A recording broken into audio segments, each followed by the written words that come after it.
Hi everyone, my name is Lolade from Scholarship Tab, and in this video I will show you how to apply for the Chevening Scholarship 2026. If it's your first time joining us, welcome, and please make sure you click the subscribe button, you like and you share before leaving. You can also check out our website at www.scholarshiptab.com for more scholarship opportunities. So now, let me take you guys through the Chevening Scholarship 2026 application process. What is the Chevening Scholarship? The Chevening Scholarship is an initiative from the UK government that provides full tuition, covers your travel expenses, and also gives you monthly stipend for your accommodation and so much more. It is specifically for students who want to study their master's degree in the UK. Who is eligible for the Chevening Scholarship? To be eligible for the Chevening Scholarship, you must be from a Chevening eligible country. You should have strong leadership qualities and show passion towards positive change. You should have a clear career plan that tackles challenges of this age. You should also have 2 years of work experience that you can prove. You should also have an undergraduate degree which qualifies you for masters in the UK. And lastly, you should be committed to returning to your country for a period of at least 2 years after completing your scholarship. The documents you need to apply for the Chevening Scholarship are: number 1, the name and contact details of 2 referees. Number 2, 2 reference letters written by those selected referees. Number 3, the original undergraduate degree certificate from your university. And lastly, a letter of unconditional offer from a UK university. You will be required to submit this after your interview is successful. Now, let me show you how to apply for the Chevening Scholarship.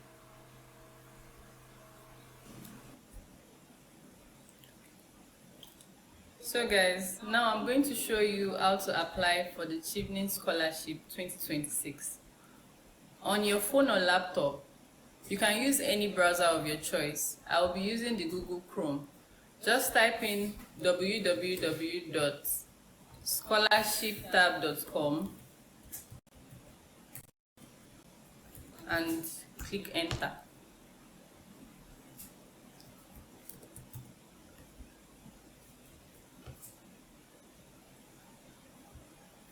Once the page loads, you would see this is what should be showing on your screen. So you would see a search box if you are using your laptop, and for those of you that are using your phone, this is what should be showing on your screen. So you will see a search icon instead. Just click the search icon and type in the Chevening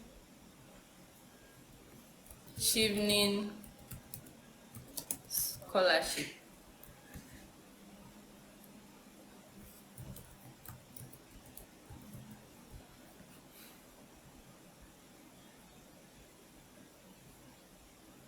Once it loads, it will be the first thing you would see on the list of scholarships. Then you click. You will be directed to a page just like this. You would see the Chevening Scholarship 2026 for international students. Here you will see an overview of the scholarship, aims and benefits, requirements, interview date, process, and venue for Chevening Scholarship, the application deadline, and how to apply. So basically you get every information you need on the scholarshiptab.com website.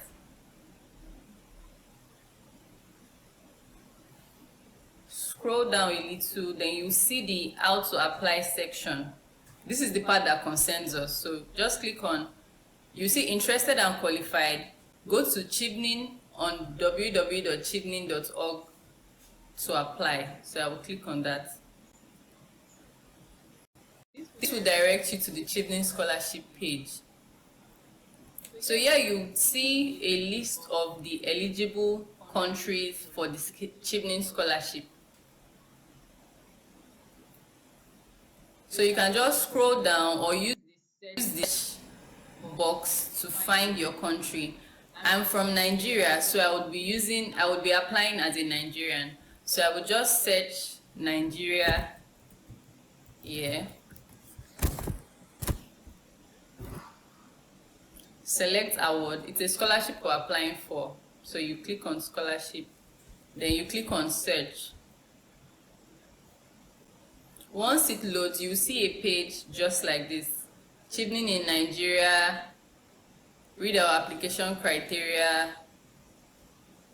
Just scroll to the apply button. So you see apply today, click on it.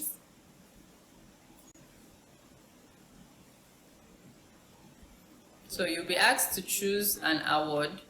Basically what they are saying is choose the country you are applying from. So I chose Nigeria, and there's a fellowship and a scholarship, but I'm interested in the Chevening scholarship 2026 to 2027. So I'll click on that. Continue again.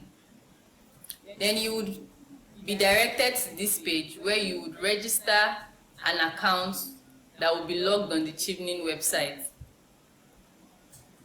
So before you continue, please read the Chevening scholarship terms and conditions. You can take your time to go through this if you like, but I don't want to waste much time, so I would type in my email address.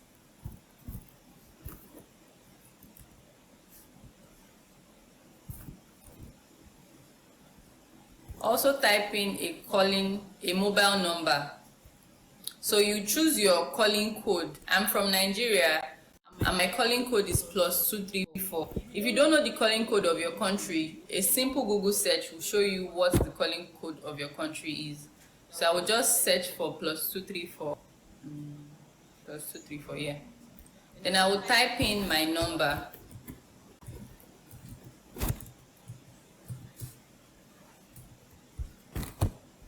You would also be required to type in a recovery email address.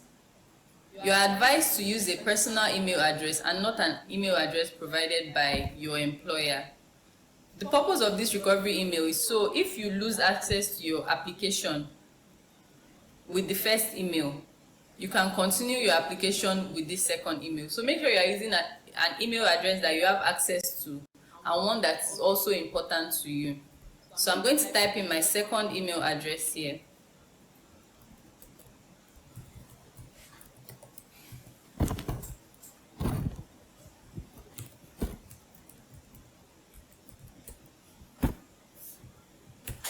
Lastly, you would see, I agree that I have read and understood the Chevening scholarship terms and conditions, private notice, and consent to the British Council processing my personal data. Like I said before, if you have the time, please go through these terms and conditions and privacy notice. Then I'll click on agree, then continue.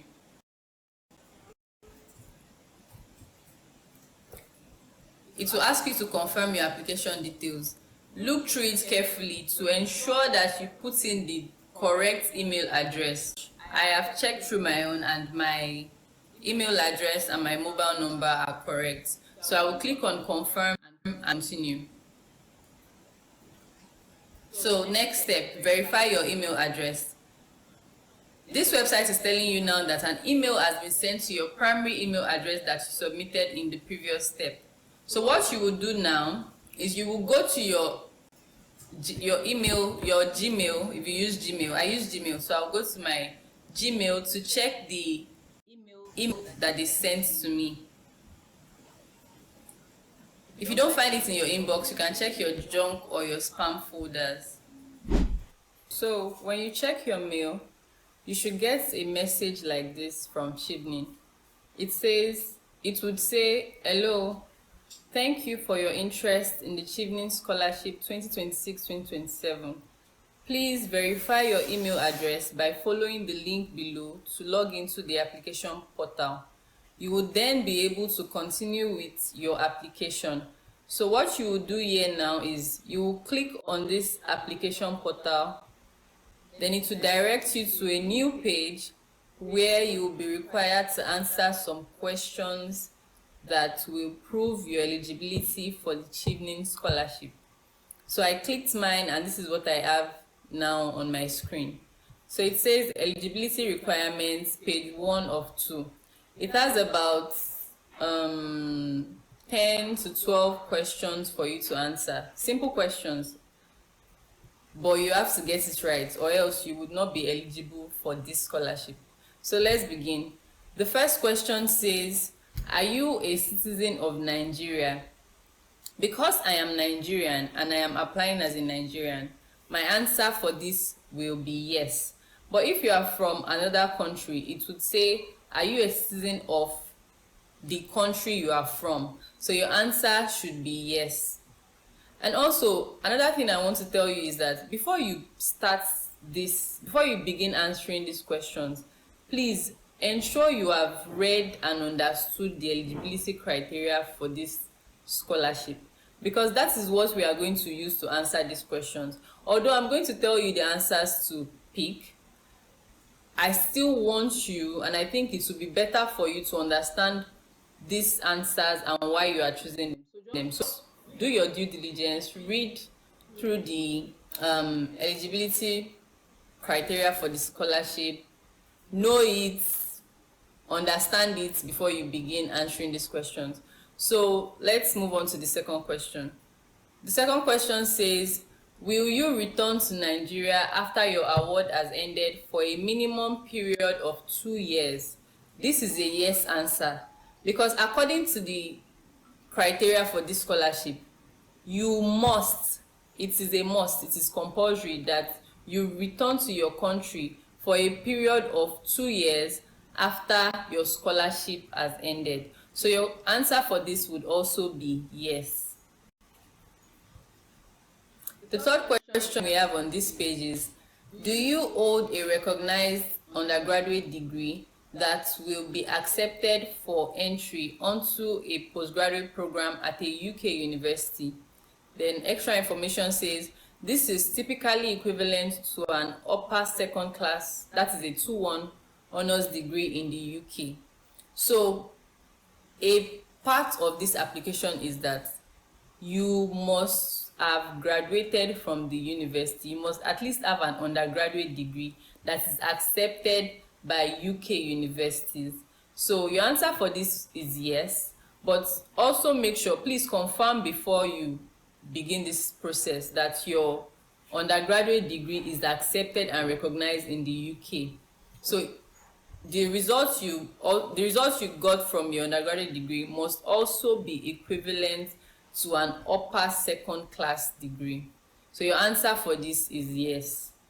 The next question says, did you graduate from your undergraduate degree before October 2023? This is also another yes answer, because to qualify for this scholarship, you must have graduated from the university, that's from your undergraduate degree in the university, before October 2023. So this is a yes answer.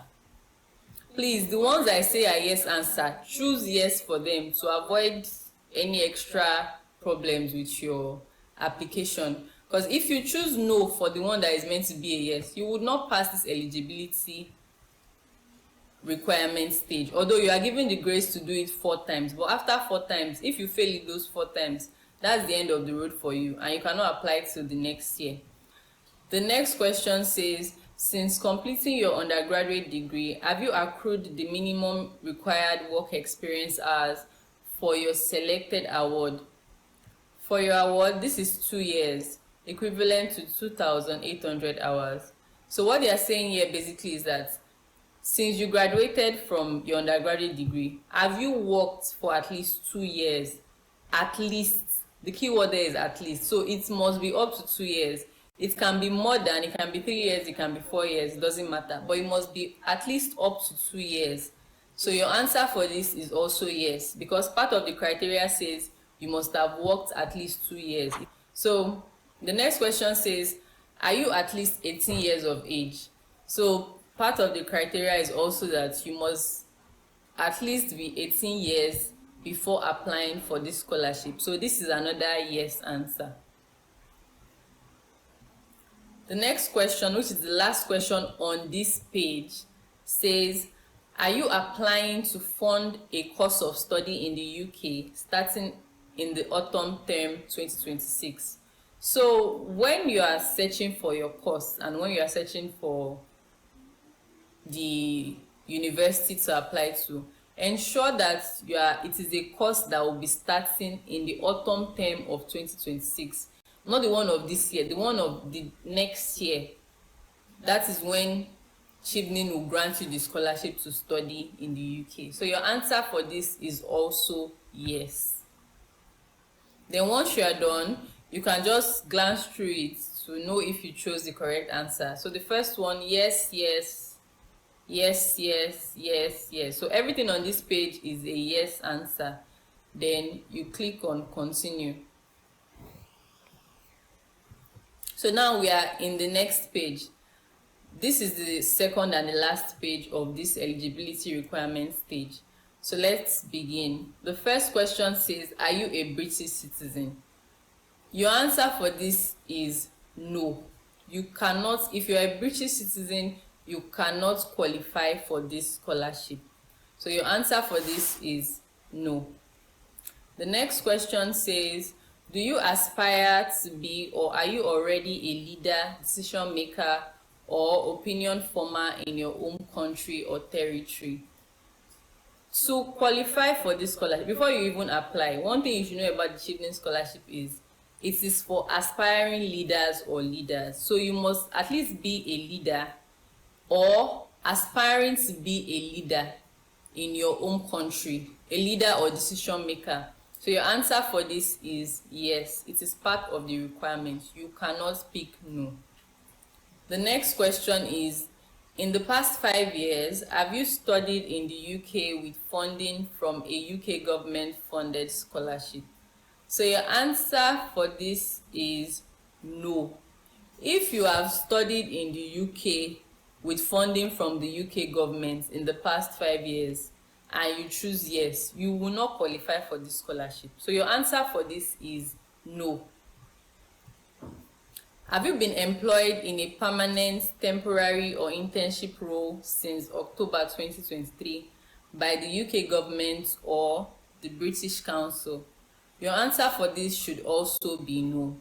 If you've been employed in any capacity, whether it's permanent, temporary, or internship position since October 2023, that means the time you were supposed to be accruing your work experience, which is supposed to be 2 years, if you were employed by the UK government or British Council, you cannot qualify for this scholarship. So your answer for this should also be no.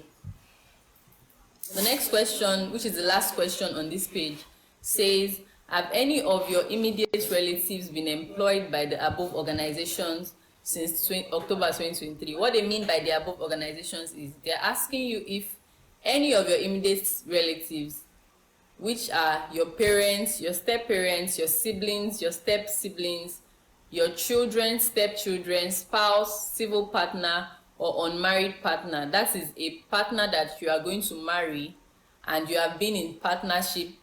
For example, like we say here, you've been dating for at least 2 years. Have any of them have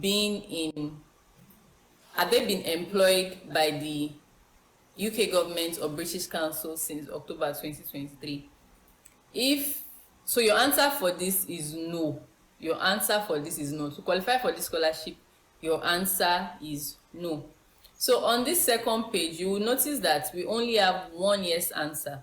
And the question that asks that answer is, do you aspire to be or are you already a leader in your home country? So the rest of the questions are no answers. So you click no for the rest of the questions. So once we are done, I implore you to go through the questions again just to be sure that you chose correctly. So if you are like me, like I know my answers are correct. So once you are sure that your answers are also correct, you just click continue. And you will get a message that says you have passed the eligibility check. You will receive further instructions in your email to continue with your application. Please check your inbox, your junk and spam folder. So when you are checking, this part is very important. Don't just check your email inbox and be like, oh, I didn't see any email. Ensure you check your junk and your spam folders, because the email might be hiding there.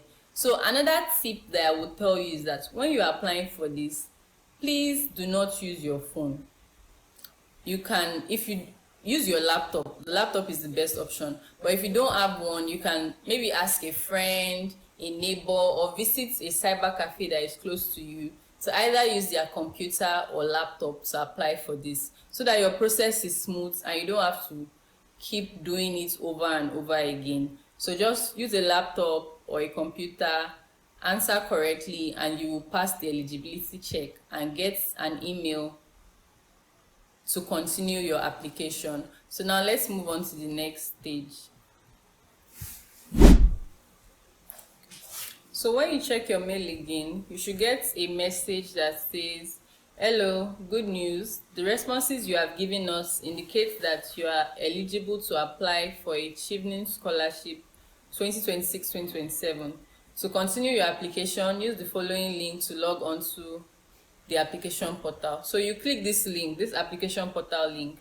When you click on it, it takes you to a new page, and on that page you would get an access code. So this part is very important, because if you close this page and you come back, the code will disappear.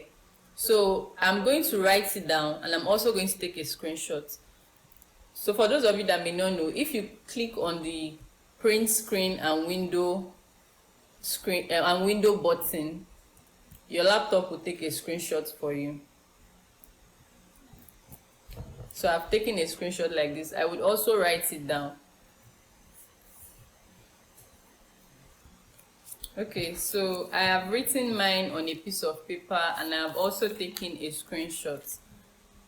Once you've done that, you can click on continue. Like they said, you will need this code every time you access your application, and you will not be able to complete your application without it. You will not be shown this access code again. Please, they are very serious about this. If your code is lost, you may have to restart your application, and I know nobody wants to go through that stress all over again. So I have my code with me, and I am going to continue. So I'm going to click the continue. Then they say the next thing they will ask you is to enter your access code. So I'm going to do mine now.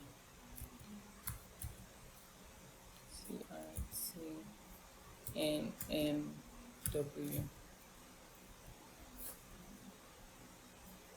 So you see, I got my own right because I wrote it down. You can now continue with your application. Next step, when you select the continue application button below, you would be asked to confirm your identity by providing your 8-character access code. So I will click continue again. Then I will also get this. That's why I said this access code is very, very important. So now they're asking me for my 3rd, 5th, and 6th characters of my access code. So I'm going to put that in now. C, becoming the 3rd. The 5th one is T. I'm taking my time because I do not want to get this wrong. 6. The 6th is N. Okay. So I got it, and now I can begin the real, okay, maybe not real, but the most important part of my application, which is to provide information and documents that I would need to start my application process. So now we'll begin the next stage of this application. Now we're going to begin our application proper. On this page, the first thing you will see is the deadline for submitting this application. So what this means is that you have until 12 a.m. on the 7th of October 2025 to submit your application. Anytime after that time and that date, your application is invalid and you cannot apply for the scholarship anymore. So next step is to begin your application task. Down here you have a list of details you are required to submit: your personal details, citizenship and travel documents, higher education history, work history, program of study, referees, supporting statements, equal opportunities.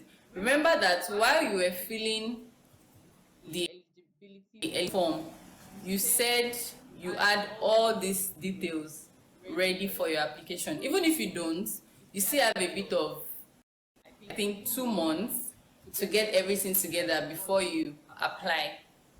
So once you fill in all of this, the next step, you can now submit your application.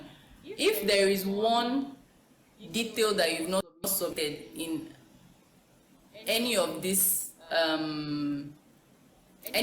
details listed here, if one is missing, even if it's just one that is missing, you will not be able to submit your application. So let's begin. On what we have on the first list, it's your personal details. Yeah, you'll be required to put in your first name. Like they said, ensure the name you provide below is the same as the name on your passport.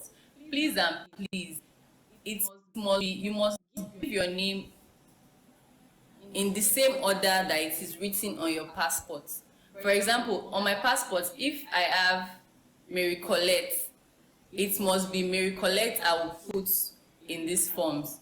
So you type in your first name, your middle name, which is optional, and your last name. Then whatever preferred name you want to give them, you can put it here. What gender do you identify as? Woman, man, non-binary? Prefer not to say. If you prefer to use your own term, if I click prefer not to say, I can choose my preferred pronouns. Okay, sorry, if you prefer to use your own term, you can just type in how you identify. So if you are not male or female or non-binary, you can write whatever you identify as here. Then next is your preferred pronouns. I use she, her, so I will just type in she, her here. Then you put in your date of birth, then you confirm your date of birth. Please and please, you have 2 months to complete this application. Take your time and make sure you are putting in the correct details. Next is your current address. So you give them your permanent residential address. That is where you live currently, not your friend's place or somewhere you are just squatting for a short period. Ensure it's your permanent residential address.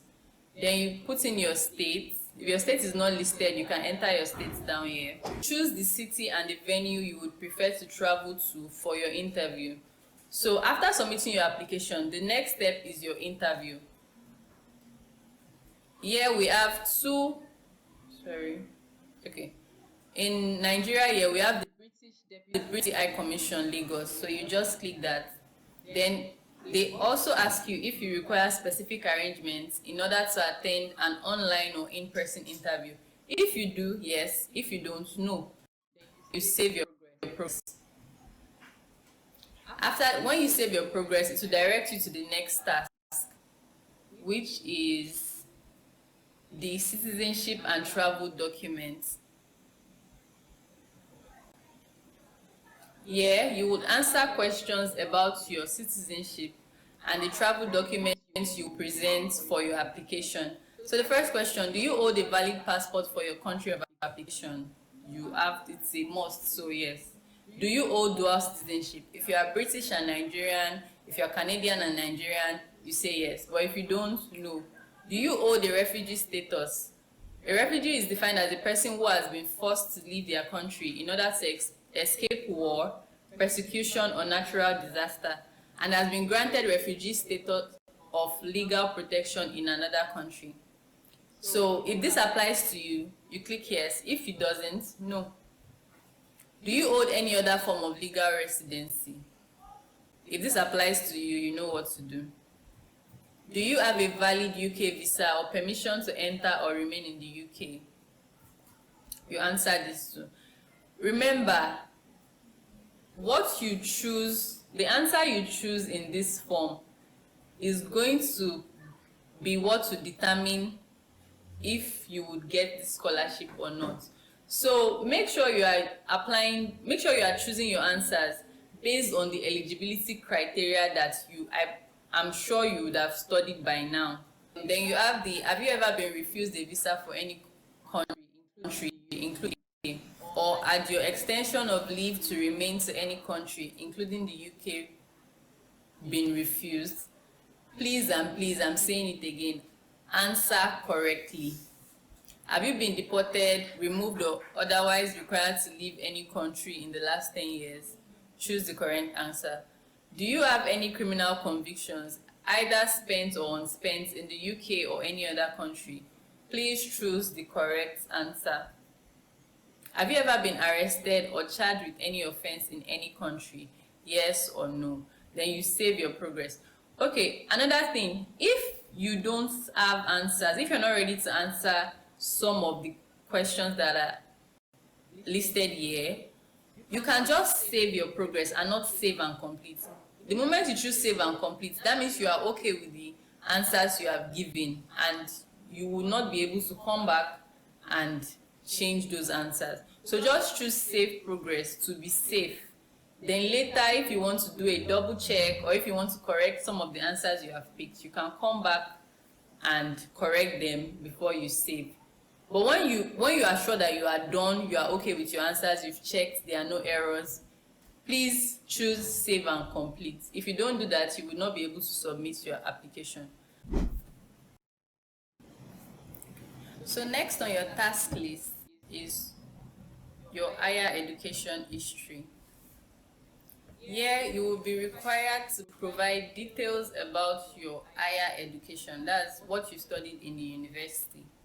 So when you click on add higher education history, you will pick your country, like me now, Nigeria. You select an institution, choose the university you studied at when you were in for your undergraduate program. If your institution is not listed, click on this check box, then you can list out your institution name. After that, you would type in your course title, your degree program. Was it a BSc? Was it a BA? You write it out here. Ensure you are writing it out correctly. Next, you would add the date you started your program and the date you ended your program. So ensure you are using the date that is on your certificate, your undergraduate certificate. So if you graduated in, say, 2023, but on your certificate is 2022 that is listed there, please type in 2022. The one that is on your certificate is what you should put in these boxes. So after that, you choose your result scale. So the scale that was used in your university, is it the GPA, is it 1.0 to 5.0, is it percentage? Whichever one matches what is used in the university you studied your undergraduate program is what you would choose here. Then you just type in your results. If it's a 4.0 scale, you can put 4.5. Whatever results that is on your certificate is what you should put here. Then you save and you close. Next on the task list, we have your work history. So in this place, you would be required, remember when you were filling the eligibility criteria, you said you had a minimum of 2 years work experience, which was gained after you completed your undergraduate degree. So here, you are required to add your work history. Work experience may include full-time, part-time, voluntary, paid or unpaid internship, freelancing, and self-employed positions. So there's no restriction. As long as you have worked, you can put it here. You can also add up to 15 entries, as long as it sums up the 2 years work experience. It can be more than that, because as they said here, you will need a minimum. So if you have 3 years, fine. If you have 4 years, fine. But it must be up to 2 years, which is equal to 2,800 work hours. So this is how to calculate your work hours. Maybe you are thinking, do I really have up to 2,800 hours or not? This is how to calculate it. Your entries will be calculated automatically by multiplying the number of weeks you have worked by the number of hours worked per week. So even if they are going to help you calculate it, make sure you calculate it yourself. So you have up to 2,800 hours, and this does not become the part that will make you lose your application. So when you click on add work history, you put in your job title and or the position you held. If you're a writer, if you're a doctor, if you're a pharmacist, you can just put it here. Then your employer name or your organization name. Next, you will choose the sector you work in. Is it art, design, creative industries, languages? Not here. So you have your wherever you work, the option is definitely, and if it isn't, you can just pick other. Next is to choose the employment type. Is it full-time, part-time, voluntary, paid internship, unpaid, freelance, self-employed? So you also make your choice. Then the date you started, you put it in the month and the year. Then is this a current position? If you're currently working at this organization, you click yes. If you're not, no. If you're no longer working there, when you click no, you would be required to put in the end date. That is the day you stopped working at that company or organization. Next is the number of hours you worked per week. Then you save and you close. Always remember to save and close before you go to the next task on your list. After work history, we have program of study. Here you are going to tell the Chevening body about your proposed program of study. That is the program you are interested in studying in the UK. You need to give 3 eligible UK master's courses as part of your application. This can be 3 different courses at the same university with similar course titles. So you pick 3 different courses at the same university. So for example, if you are picking a university, make sure you are picking 3 different courses that have similar titles. Secondly, 3 different courses with similar course titles at 3 different universities. So these courses have similar course titles, but they are at 3 separate universities. Then the last one is 3 courses at different universities, all with the same course titles. So if it's, for example, an MSc in pharmacy, let's just say, that's just an example I'm giving you. Make sure you choose MSc in pharmacy, MSc in pharmacy, MSc in pharmacy at 3 different. So same course title, 3 different universities. So you can pick anyone you like or anyone that fits what you want to study out of these three options. Then remember, not all UK master's programs are eligible for a Chevening scholarship. So before you even start your application, ensure that the program you are interested in is eligible for a Chevening scholarship, or else your application is automatically invalid. So you can check this. This is a course finder on the Chevening website for the full list of eligible programs. So yeah, you choose the sector that your master program fits in. Is it economics? Is it education? Is it medicine, healthcare? Just pick the one that fits your MSc program. Then you remember I said you have 3 choices. So you pick the 3, whichever choice you have picked at the beginning is what you would add here. So add a proposed program of study, institution name. Just pick a random institution. Then title of course, random title of course. Then MSc. Then you save and you close. So you will do it for the other 2 options.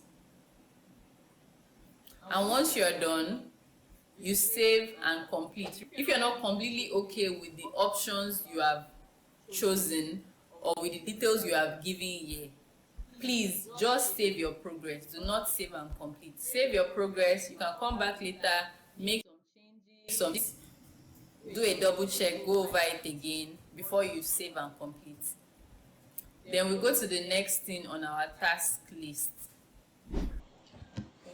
So what you have next on your task list is your referee details. Here you are required to provide two referees that you know in either academic or professional capacity. Do not use a relative or a close personal friend. If you do that, you automatically, your application is invalid. So make sure you are using, for example, you can use maybe the dean of your faculty or a professor in your department. Use somebody in, or for the professional capacity, you can use someone in a higher position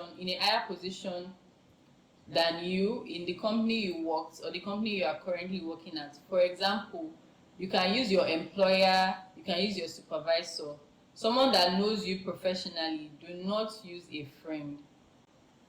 So you'll be required to put two referees, and you will also provide details of those referees. The details include their full name, job title, the organization where they are employed, their email address, and the capacity in which you know them. Make sure these are referees that know you. Don't assume that when you use your maybe you use the dean of your faculty now, you just put his name without informing him that, oh sir or ma, I am using your name as a referee. So you can do your due diligence by reaching out to them and informing them, also asking, seeking their permission. Can I use you as a referee, before you provide their details in this section. So once you submit your application, you will no longer be able to make amendments. So this is the part that I believe you should take your time to fill. Don't just rush and just put anybody's name. Ensure it is someone you trust and somebody that knows and remembers you. So take your time. This can be one of the last few things you fill in. So ensure you take your time, put in the right details, their right contact details, then you save your progress. So if you've checked everything is correct, the details you provided are all correct, you can just save and complete. Then you go to the next task on your list, which is your supporting statements. So yeah, you will be required to provide written English statements that support your leadership experience, your relationship building and influence, your course choice and global challenge, and a career plan and impact. For the leadership experience, you would demonstrate a time where you faced change, give context to the challenge you faced, the actions you took as a leader to overcome the challenge, what happened when you took those actions, the outcome of that challenge actions, then how this experience shaped your approach to leadership. Please and please, a personal advice from me to you is, do not use AI generated content, and ensure you are writing in English. So think careful of an experience that matters to you, like an original experience you have faced where you showed up as a leader, outcome, and how that experience has shaped your approach to leadership now. So this should not be more than 300 words. So you have a minimum of 100 words and a maximum of 300 words. Next is your relationship building and influence.